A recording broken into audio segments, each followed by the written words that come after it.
अस्सलामुअलैकुम रहमतुल्लाहि वबरकातुहू। आप क्या हाल चाल है? उम्मीद करदा सारे भाई खैरियत ना होने। जनाब आज ਦੀ ਵੀਡੀਓ ਸ਼ੁਰੂ ਕਰਦੇ ਹਾਂ। ਜਿੱਦਾਂ ਤੁਸੀਂ ਜਾਣਦੇ ਹੋ ਨਾ, ਤੁਹਾਡਾ ਭਰਾ ਮਨਵਰ ਗੁੱਜਰ ਜੀ, ਤੁਸੀਂ ਸਾਡਾ YouTube ਚੈਨਲ ਦੇਖ ਰਹੇ ਹੋ ਮਨਵਰ ਆਫੀਸ਼ੀਅਲ 786। ਅਸੀਂ ਜਨਾਬ ਮਰਬੇ ਪਹੁੰਚੇ ਦੇ ਆ ਤੇ ਪਿਛਲੀ ਵੀਡੀਓ ਤੁਹਾਨੂੰ ਦਿਖਾਇਆ ਸੀ ਅਸੀਂ ਘਰ ਸੋਲਰ ਪਲੇਟਾਂ ਲਵਾਈਆਂ ਵਾ ਤੇ ਦੂਸਰੇ ਅਸੀਂ ਹੁਣ ਮਰਬੇ ਵੀ ਆਪਣੇ ਸੋਲਰ ਪਲੇਟਾਂ ਲਵਾ ਲੀਆਂ ਜਨਾਬ। ਉਹਦਾ ਤੁਹਾਨੂੰ ਮੈਂ ਕਿਹਾ ਪੂਰਾ ਨਾ ਵੀਡੀਓ ਦਾ ਅੱਜ ਨਾ ਥੋੜੀਆਂ ਪਲੇਟਾਂ ਗੰਦੀਆਂ ਹੀ ਹੋ ਗਈਆਂ ਸੀ ਤੇ ਮੈਂ ਪਲੇਟਾਂ ਵੀ ਨਾਲੇ ਅੱਜ ਸਫਾਈ ਕਰਾ ਰਿਹਾ ਸੀ। ਵਾਲਦ ਸਾਹਿਬ ਸੀ, ਵੱਡੇ ਭਾਈ ਸੀ, ਅਸੀਂ ਤਿੰਨੇ ਚਾਰੇ ਰਲ ਕੇ ਨਾ ਸਫਾਈ ਕਰ ਰਹੇ ਸੀ, ਨਾਲ ਮੁਲਾਜ਼ਮ ਵੀ ਸੀ ਤੇ ਸਫਾਈ ਵਗੈਰਾ ਕਰ ਰਹੇ ਸੀ ਅਸੀਂ।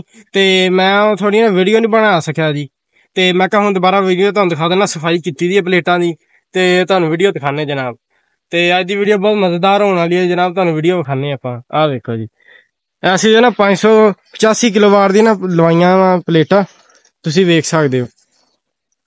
ਆ ਵੇਖੋ ਜੀ, ਇੱਕ ਫਰੇਮ ਆਪਾਂ ਇੱਥੇ ਲਾਇਆ ਜਾਂ 12 ਪਲੇਟਾਂ ਵੀ ਹੈ ਜਿਹੜਾ ਇੱਥੇ ਟਾਵਰ ਲਾ ਕੇ ਨਾ ਬਣਾਇਆ। ਇੱਕ ਆਪਾਂ ਇੱਧਰਲੀ ਸਾਈਡ ਤੇ ਲਾਇਆ ਜੀ ਟਾਵਰ, ਇਹ ਵਾ ਦੇਖ ਸਕਦੇ ਹੋ ਤੁਸੀਂ। ਐਚ 12 ਜੀ, 12 12 24 ਹੋ ਗਏ ਜੀ। ਹੁਣ ਤੁਹਾਨੂੰ ਪਿੱਛੇ ਕਰਕੇ ਆਪਾਂ ਦਿਖਾਉਂਦੇ ਜੀ।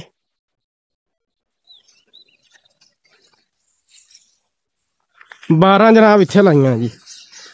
ਆ ਦੇਖੋ ਜੀ, 36 ਪਲੇਟਾਂ ਜੀ ਇੱਥੇ ਲਾਈਆਂ। ਟਰਪੈਨ 5 ਦੀ ਨਾਲ ਤੇ ਆਪਾਂ ਨਾ ਥੋੜਾ ਨਾ ਤੁਹਾਨੂੰ ਟਰਪੈਨ ਵੀ ਚੱਲਦੀ ਪਈ ਹੈ, ਤੁਹਾਨੂੰ ਦਿਖਾਣੇ ਜੀ। ਆ ਸਫਾਈ ਕੀਤੀ ਪਲੇਟਾਂ, ਮਾਸ਼ਾ ਸਫਾਈ ਸੋਹਣੀ ਹੋ ਗਈ ਹੈ। ਅਗੇ ਨਾ ਥੋੜੇ ਪਾਣੀ ਘੱਟ ਕੱਢ ਰਹੀ, ਹੁਣ ਮਾਸ਼ਾਅੱਲਾ ਪਾਣੀ ਅੱਛਾ ਕੱਢ ਰਹੀ ਹੈ। ਹੁਣ ਆਪਾਂ ਨਜ਼ਦੀਕ ਜਾਂਦੇ, ਤੁਹਾਨੂੰ ਦਿਖਾਣੇ ਵੀ ਆ। ਹੁਣੇ ਚਲਾਈ ਹੈ ਜੀ, ਸਫਾਈ ਵਗੈਰਾ ਕੀਤੀ ਆ ਤੇ ਹੁਣੇ ਤੁਹਾਡੇ ਭਾਈ ਨੇ ਚਲਾਈ ਆ ਤੇ ਆਪਾਂ ਤੁਹਾਨੂੰ ਦਿਖਾ ਦਿੰਦੇ ਆ ਜਨਾਬ। ਵੀਡੀਓ ਆਪਾਂ ਪੂਰੀ ਤੁਹਾਨੂੰ ਦਿਖਾਣੇ। ਮਾਸ਼ਾਅੱਲਾ ਅਸੀਂ ਪਲੇਟਾਂ 580 ਵਾਟ ਦੀਆਂ ਕਿਲੋਵਾਟ ਦੀਆਂ ਲਵਾ ਲਈਆਂ। ਹਾਂ ਵੇਖ ਸਕਦੇ ਹੋ ਜੀ, ਇਹ ਚੱਲ ਰਿਹਾ ਜੀ, ਟਰਬੈਨ ਚੱਲ ਰਹੀ ਹੈ। ਇਹ ਇਨਵਰਟਰ ਲੱਗਾ, ਵੇਖ ਸਕਦੇ ਹੋ ਜੀ। ਇਹ ਇਨਵਰਟਰ ਮਾਸ਼ਾਅੱਲਾ ਆਪਾਂ ਅੰਦਰ ਲਵਾਇਆ ਦਾ ਵਾ, ਕਨੈਕਸ਼ਨ ਸਭ ਕੁਛ ਹੋਇਆ ਇਹਦਾ। ਇਹ ਹੁਣ ਚਲਾਤਾ ਦਾ ਆਪਾਂ ਇਨਵਰਟਰ ਤੇ ਹੁਣ ਤੁਹਾਨੂੰ ਬਾਹਰ ਜਾ ਕੇ ਦਿਖਾਉਂਦੇ, ਇੱਥੋਂ ਦਿਖਾਉਣਾ ਤੁਹਾਨੂੰ ਥੋੜਾ ਵਿਊ। ਉਹ ਵੇਖ ਸਕਦੇ ਹੋ ਜੀ ਟਰਪੈਨ, ਮਾਸ਼ਾਅੱਲਾ ਤੁਸੀਂ ਦੇਖ ਸਕਦੇ ਹੋ ਟਰਪੈਨ ਲੱਗੀ ਦੀ ਆਪਣੀ ਜੀ। ਆਹ ਵੇਖ ਸਕਦੇ ਆਪਾਂ ਥੋੜਾ ਨਾ ਮੂੰਹ ਹੱਥ ਧੋ ਲਈਏ ਤੇ ਕਿਆ ਵੇਖ ਸਕਦੇ ਹੋ ਜੀ, ਪਲੇਟਾਂ ਇੱਧਰ ਲੱਗੀਆਂ ਹੁੰਦੀਆਂ। ਆ ਇੱਧਰਲੀ ਸਾਈਡ ਤੇ ਤੁਹਾਨੂੰ ਦਿਖਾਉਂਦੇ ਜੀ ਸਹੀ ਤਰ੍ਹਾਂ। ਇਹ ਆਪਣਾ ਹੈਗਾ ਜੀ, ਤੁਹਾਨੂੰ ਇੱਕ ਵੀਡੀਓ ਪਿਛਲੀ ਪੁਰਾਣੀ ਵੀਡੀਓ ਤੁਹਾਨੂੰ ਦੱਸਿਆ ਵੀ ਸੀ, ਆਪਾਂ ਇੱਥੇ ਬਾੜਾ ਬਣਾਇਆ ਦਾ ਮੱਝਾਂ ਦਾ। ਇਹ ਪਾਣੀ ਜਾ ਰਿਹਾ ਇੱਧਰ ਨੂੰ ਤੇ ਮੱਝਾਂ ਮਾਸ਼ਾਅੱਲਾ ਨਹਾ ਰਹੀਆਂ ਇਹਦੇ ਵਿੱਚ, ਵੇਖ ਸਕਦੇ ਹੋ ਜਨਾਬ ਤੁਸੀਂ। ਮੱਝਾਂ ਨਹਾ ਰਹੀਆਂ ਠੰਡੇ ਪਾਣੀ ਦੇ ਵਿੱਚ, ਮਜ਼ੇ ਲੈ ਰਹੀਆਂ ਗਰਮੀ ਦੇ। ਲੋ ਮਾਸ਼ਾਅੱਲਾ ਸੂਰਜ ਜਨਾਬ ਸਿਰ ਤੇ ਆ ਖੜਿਆ ਤੇ ਗਰਮੀ ਬੇਤਹਾਸ਼ਾ ਦੀ ਆ। 47 ਸੈਂਟੀਗ੍ਰੇਡ ਜਨਾਬ ਗਰਮੀ ਆ। ਸੁਬਾਹ ਦਾ ਟਾਈਮ ਆ, ਹੁਣ ਹੀ ਬਹੁਤ ਗਰਮੀ ਪੈਣ ਲੱਗ ਪਈ ਜਨਾਬ। ਤੇ ਆ ਵੇਖ ਲਓ ਮੱਝਾਂ ਠੰਡੇ ਪਾਣੀ ਦੇ ਵਿੱਚ, ਠੰਡੇ ਚਿਲ ਮਾਹੌਲ, ਮਜ਼ੇ ਲੈ ਰਹੀਆਂ ਜਨਾਬ, ਵੇਖ ਸਕੋ। ਜਿੱਦਾਂ ਤੁਸੀਂ ਦੇਖ ਸਕਦੇ ਹੋ ਜਨਾਬ, ਇੱਧਰ ਲੱਗੀਆਂ ਪਲੇਟਾਂ ਦਾ ਟਰਪੈਨ ਚੱਲ ਰਹੀ ਹੈ। ਇੱਧਰ ਆ ਰਿਹਾ ਜੀ ਪਾਣੀ। ਚੋਰੀ ਸ਼ਬਾਜ਼ ਸਾਹਿਬ ਆਪਣੇ ਮੁਲਾਜ਼ਮ ਸ਼ਬਾਜ਼, ਉਹ ਹੱਥ ਨੂੰ ਕੀ ਹੋਇਆ ਭਾਈ? ਸੱਟ ਲਵਾਈ ਫਿਰਦਾ ਬੰਦਾ, ਪੱਠੇ ਵੜਦਾ ਨਾ ਉਂਗਲ ਤੇ ਦਾਤਰੀ ਮਾਰੀ ਫਿਰਦਾ। ਉਹ ਕੀ ਬਣੀ? ਇੱਧਰ ਤੇ ਗੱਲ ਤੇ ਕਰੋ ਯਾਰ। ਲੱਗੀ ਅੱਛਾ, ਕੀ ਹੋਇਆ ਫਿਰ? ਦਾਤਰੀ ਕਿੱਦਾਂ ਲੱਗ ਗਈ? ਪੱਠੇ ਵੜਦੇ? ਮੈਨੂੰ ਲੱਗਦਾ ਕਿਸੇ ਸੋਚਾਂ ਦੇ ਪਿਆ ਦਾ ਸੀ। ਕੀ ਹੋਇਆ? ਬੱਸਾਂ ਲੱਗਦਾ ਤੇ ਤਾਂ ਲੱਗੀ ਮੁੰਜ਼ਰ ਕਸਤੀ ਕੀਤੀ ਹੈ। ਡਾਕਟਰ ਨਹੀਂ? ਅੱਛਾ ਜੀ, ਡਾਕਟਰ ਮੁੰਜ਼ਰ। ਹਾਂਜੀ, ਆਪਣਾ ਵੱਡਾ ਭਾਈ। ਵੱਡਾ ਭਾਈ, ਅੱਛਾ ਜੀ। ਉਹਨੇ ਪੱਟੀ ਕੀਤੀ ਹੈ ਭਾਈ, ਬੰਦੇ ਨੂੰ ਲੱਗ ਗਈ ਸੀ ਦਾਤਰੀ ਤੇ ਹੁਣ ਬੰਦੇ ਨੇ ਨਾ ਵੱਡੇ ਭਾਈ ਨੇ ਇਹਨੂੰ ਪੱਟੀ ਕਰਕੇ ਦਿੱਤੀ ਹੈ।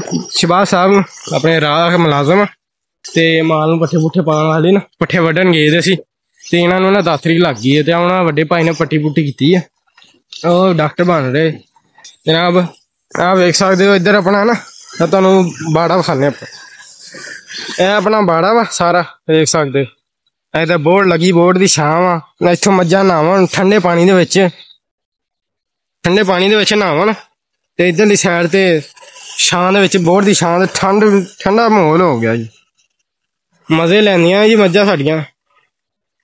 ਆ ਵੇਖ ਸਕਦੇ ਹੋ ਤੁਸੀਂ ਸਾਰੀਆਂ। ਹੁਣ ਹਜੇ ਤੇ ਬਹੁਤ ਗਰਮੀ ਪੈ ਰਹੀ ਹੈ ਤੇ ਮੱਝਾਂ ਨਾ ਪਾਣੀ ਦੇ ਵਿੱਚ ਵੜੀਆਂ ਤੇ ਆ ਬਾਹਰਲੀ ਸਾਈਡ ਤੇ ਆਪਾਂ ਮਾਸ਼ਾਅੱਲਾ ਆਪਣੀ ਗਾਈਆਂ ਬੰਨੀਆਂ ਹੋਈਆਂ, ਇੱਟਾਂ ਉੱਟਾਂ ਪਈਆਂ ਦੀਆਂ ਇਹ ਕਮਰਾ ਬਣਾਇਆ ਤੇ ਇਹਦਾ ਜਿਹੜਾ ਇਨਵਰਟਰ ਦਾ ਕਮਰਾ ਬਣਾਇਆ ਤੇ ਇੱਟਾਂ ਬਾਕੀ ਇੱਟਾਂ ਜਿਹੜੀਆਂ ਪਈਆਂ ਵਾ ਆ ਕੋਈ ਇੱਧਰ ਗਾਵਾਂ ਵਗੈਰਾ ਦਾ ਸਿਸਟਮ ਕਰਨਾ ਫਾਰਮ ਦਾ ਤੇ ਉਹ ਰੱਖੀਆਂ ਇੱਟਾਂ ਮੰਗਾਵਾਂਗੇ ਤੇ ਹੋਰ ਅੱਲਾ ਦੇ ਹੁਕਮ ਨਾਲ ਕੰਮ ਸ਼ੁਰੂ ਕਰਾਂਗੇ।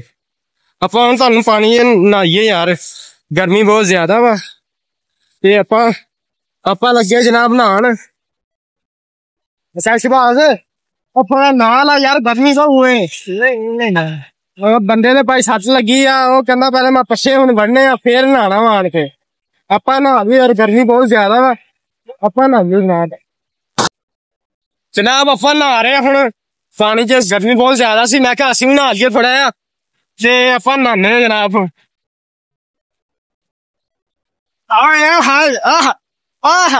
ਮਜ਼ਾ ਹੀ ਆ ਗਿਆ, ਮੈਂ ਕਹਿੰਦਾ ਚੱਸ ਬਣ ਗਈ। ਜੀ ਆ ਵੇਖ ਲੋ, ਨਹਾਣ ਲੱਗਾ ਹਾਫਿਜ਼ ਸਾਹਿਬ ਦੀ ਘੜੀ ਵਿੱਚ ਡੇਗੀ ਪਾਣੀ, ਮੈਂ ਜੇਬ ਚ ਪਾਈ ਸੀ। ਹਾਫਿਜ਼ ਸਾਹਿਬ ਸੀ ਨਿੱਕਾ ਭਾਈ, ਉਹਦੀ ਜਨਾਬ ਘੜੀ ਡੇਗੀ ਆ। ਹੁਣ ਉਹਨੂੰ ਘਰ ਜਾ ਕੇ ਭਾਈ ਕੋਈ ਗੇੜੀ ਗੂੜੀ ਪਾਵਾਂਗੇ ਆਪਾਂ। ਉਹਨੇ ਭਾਈ ਨਹੀਂ ਤਾਂ ਬੋਲਣਾ ਸ਼ੁਰੂ ਕਰ ਦੇਣਾ ਖਾਣਾ, ਉਹਨੇ ਸ਼ੁਰੂ ਹੋ ਜਾਣਾ ਇੱਕ ਵਾਰੀ। ਨਿੱਕਾ ਹਾਫਿਜ਼ ਤੁਹਾਨੂੰ ਪਤਾ ਕਿੰਨੇ ਤਰੀਕੇ ਹੁੰਦੇ। ਫਿਰ ਕਿਸੇ ਦਿਨ ਉਹਦਾ ਵੀ ਇੰਟਰਵਿਊ ਆਪਾਂ ਕਰਾਂਗੇ ਤੇ ਤੁਹਾਨੂੰ ਦਿਖਾਵਾਂਗੇ ਜਨਾਬ ਹਾਫਿਜ਼ ਸਾਹਿਬ ਨੂੰ। ਹੁਣ ਤਲਾਵਤ ਵਗੈਰਾ ਸੁਣਾਂਗੇ ਆਪਾਂ। ਕੋਈ ਮਿਹਨਤਾਂ ਦਾ ਨਸ਼ਾ ਕਰੀ ਬੱਤ ਰੱਖਦਾ ਨਹੀਂ, ਸਾਡਾ ਟਾਰਗੇਟ ਉੱਤੋਂ ਨਾ